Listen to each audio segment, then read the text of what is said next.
Well, good morning, everybody, and thank you so much for tuning on in to our Valley News Now desk this morning. Really cold out there, am I right? But we are warming above zero this afternoon, so I mean, there's some relief in sight. That's great news, right?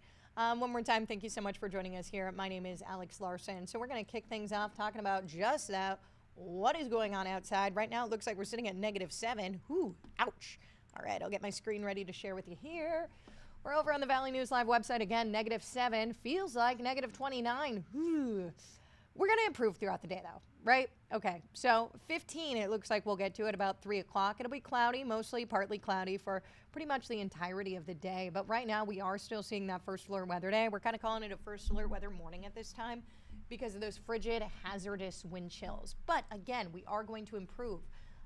Check out that temperature trend, too, and we'll look at that 11-day planner in just a moment here.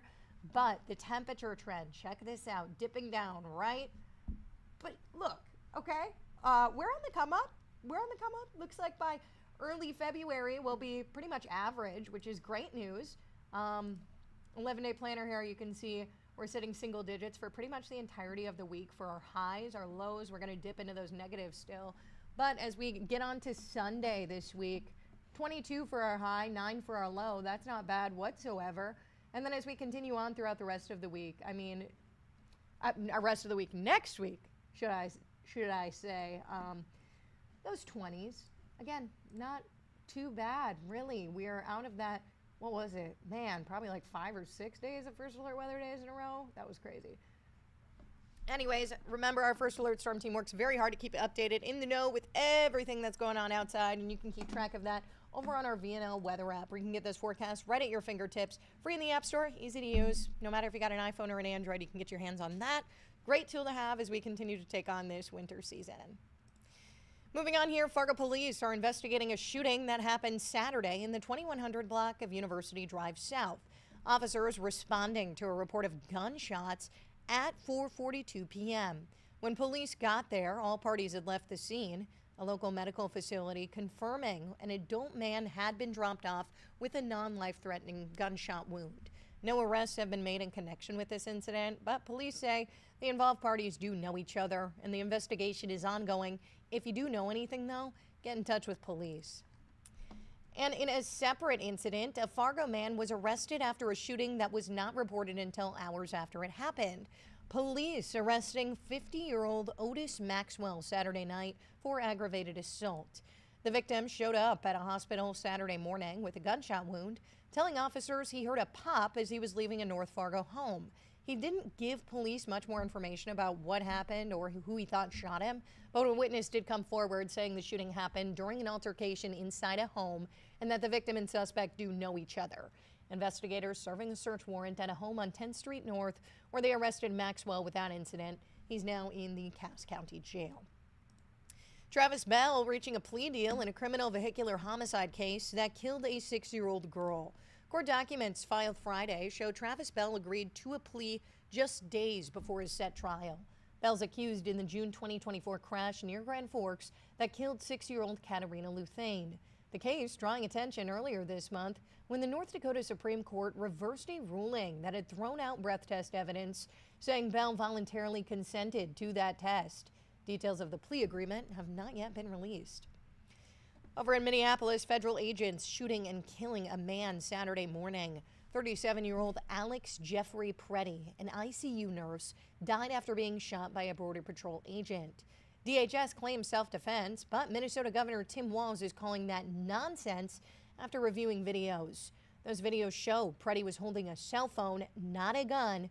A federal judge has barred DHS from altering or destroying any evidence. State investigators were initially blocked from that scene. And this shooting comes amid an ongoing surge in immigration enforcement in Minneapolis. Minnesota Attorney General Keith Ellison and the city are working to pause that operation. Over in Moorhead, a vigil was held last night to remember the 2 people killed in separate incidents involving federal immigration agents. We just told you about Alex Preddy here, as well as Renee Good. We've got previous coverage on that, both dying in Minneapolis.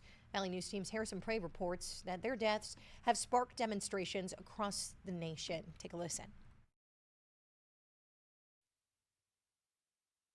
A silent vigil took place along 8th Street in Moorhead. LED candles lit up the evening as people gathered to honor Alex Preddy and Renee Good.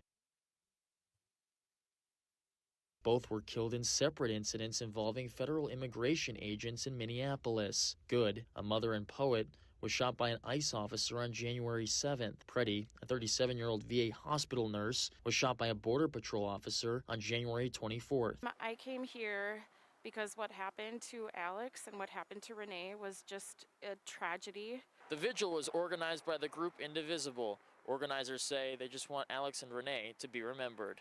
I think all the lights here tonight show people that care about their First Amendment right, people that care about the loss of these lives. Preddy's family says he had participated in protests following Good's death and cared deeply about what was happening in his community. It's difficult right now because we're looking for things to do to stand up for each other, and this is the least we can do is come stand out here and get a little cold, but build some community. The group says they plan to continue these vigils on Friday evenings in the same place. In Moorhead, Harrison Prey, Valley News Live. And former Minnesota Senator Nicole Mitchell has been released from jail this past weekend after serving just 4 out of her 6-month sentence. An attorney for Mitchell confirming she would be released Sunday. Mitchell was convicted of first-degree burglary for breaking into her stepmother's Detroit Lakes home back in July of 2024. The former Democratic senator from Woodbury has been ordered to remain on supervised probation for 5 years following her release. Mitchell resigned from office shortly after her conviction last summer. On to the North Dakota special session here. Another major proposal failing to win the approval of the Senate. Lawmakers rejecting a $65 million bill to provide free breakfast and lunches to all North Dakota students. In response, a coalition in support of the program is now moving forward with a ballot measure. The group Together for School Meals is actively collecting signatures to bring the issue directly to voters this coming November. Coalition needs to gather more than 31,000 signatures to secure a spot in the ballot.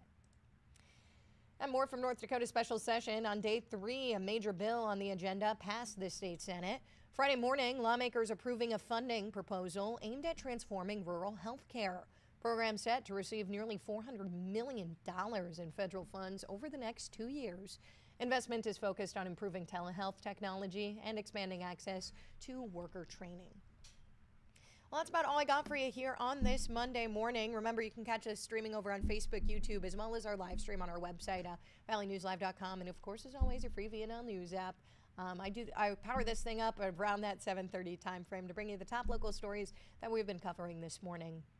Again, that's all I got for you. I hope you have a great Monday. Bundle up. I mean, hope in sight, but we're still sitting pretty cold. I will see you back here tomorrow. I'm Alex Larson. See you then.